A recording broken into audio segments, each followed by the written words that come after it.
സഹോദരി സഹോദരന്മാരെ, സ്നേഹികളെ, ഇന്ന് തിരുവനന്തപുരത്ത് നമ്മൾ ഒത്തുചേർന്നിരിക്കുന്നത് രേവത് ബാബുവിന്റെ യാത്രയുമായി ബന്ധപ്പെട്ടിട്ടാണ്.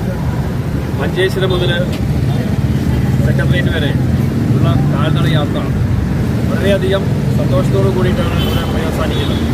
പക്ഷേ ഈ ഒരു അവസാനം എന്ന് പറയുന്നത് നമ്മുടെ യാത്രയുടെ ആരംഭം മുതൽ അവസാനം വരെയുള്ള പല അനുഭവങ്ങളുടെയും ജീവിതാനുഭവങ്ങൾ ഉൾപ്പെടെ പല അനുഭവങ്ങളും ഭീഷണികളും ഒക്കെ നിറഞ്ഞ വഴികളിലൂടെ നമ്മൾ രേവത് ബാബു ഇവിടെ എത്തിയിരിക്കുക. പല ആളുകളും സന്തോഷത്തോടു കൂടി സ്വീകരിച്ചിട്ടുണ്ട്, കൈനീട്ടി സ്വീകരിച്ചിട്ടുണ്ട് രേവത് ബാബുവിൻ്റെ യാത്രയെ. കാരണം അവൻ സംസാരിക്കുന്നത് മിണ്ടാപ്രാണിയായ, സംസാരിക്കാൻ സാധിക്കാത്ത അരിക്കൊമ്പന് വേണ്ടിയിട്ടാണ്. ആ അരിക്കൊമ്പനെ സ്വന്തം നാട്ടിലേക്ക് കൊണ്ടുവരണം എന്നുള്ള ഉദ്ദേശത്തിൻ്റെ ഫലമായിട്ടാണ് ഈ യാത്ര ഉണ്ടായത്. ഇതിൻ്റെ ഭാഗമായിട്ട് മഞ്ചേശ്വരത്ത് മുതൽ സെക്രട്ടേറിയറ്റ് വരെ നടന്നു. കാൽനടയായിട്ട് പല അനുഭവങ്ങളും ഉണ്ടായി ഞാൻ നേരത്തെ പറഞ്ഞു. അതുപോലെ ഇന്ന് ഇവിടെ എത്തിയിരിക്കുന്നത് നമുക്കെല്ലാവർക്കും സന്തോഷം പകരുന്ന സംഭവം എന്ന് വെച്ചാൽ രേവത് ബാബു ഇവിടെ വരുന്നു, മിനിസ്റ്ററെ കാണുന്നു, നമ്മൾ നിവേദനം സമർപ്പിക്കുന്നു. ഇത് നമ്മുടെ തുടക്കമാണ്. ഈ തുടക്കം എന്താണെന്ന് വെച്ചാൽ നമുക്ക് അരിക്കൊമ്പനെ കൊണ്ടുവരിക എന്നുള്ള വലിയൊരു ലക്ഷ്യത്തിലേക്ക് നമ്മൾ യാത്ര ചെയ്യാം. നമ്മൾ ഈ യാത്രകൾ അവസാനിപ്പിക്കുന്നതല്ല ഉദ്ദേശിക്കുന്നത്. രേവത് ബാബു നടന്നെത്തിയ ഈ വഴിയിൽ നിന്ന് ഒരുപാട് മൃഗസ്നേഹികൾ, കേരളത്തിലെയും ഇന്ത്യയിലെയും മൃഗസ്നേഹികൾ ഈ അരിക്കൊമ്പന് വേണ്ടിയിട്ട്, നമ്മുടെ അരിക്കൊമ്പൻ ചിന്നക്കനാലിലേക്ക് എത്തുന്നതിന് വേണ്ടിയിട്ട് എല്ലാവിധത്തിലുള്ള നിയമസഹായം ഉൾപ്പെടെയുള്ള കാര്യങ്ങൾ നമുക്ക് ചെയ്യാമെന്ന് പറഞ്ഞിട്ടുണ്ട്. അതിൻ്റെ ഭാഗമായിട്ട് ഇന്ന് തന്നെ ഞങ്ങൾ കന്യാകുമാരി പോയി കളക്ടറെ കാണുന്നുണ്ട്.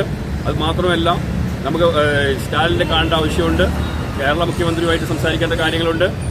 വനവകുപ്പ് മന്ത്രിയായിട്ട് സംസാരിക്കേണ്ട കാര്യമുണ്ട്. ഇതിലൊക്കെ ഇങ്ങനെ കാര്യങ്ങളൊക്കെ ചെയ്യാൻ നമ്മൾ തയ്യാറായിട്ട് മുന്നോട്ട് വരുമ്പോൾ നമുക്ക് വരുന്ന സങ്കടം എന്താ വെച്ചാൽ അരിക്കൊമ്പൻ്റെ ഏറ്റവും ലേറ്റസ്റ്റായ ഒരു വിവരം നമുക്ക് കിട്ടുന്നില്ല.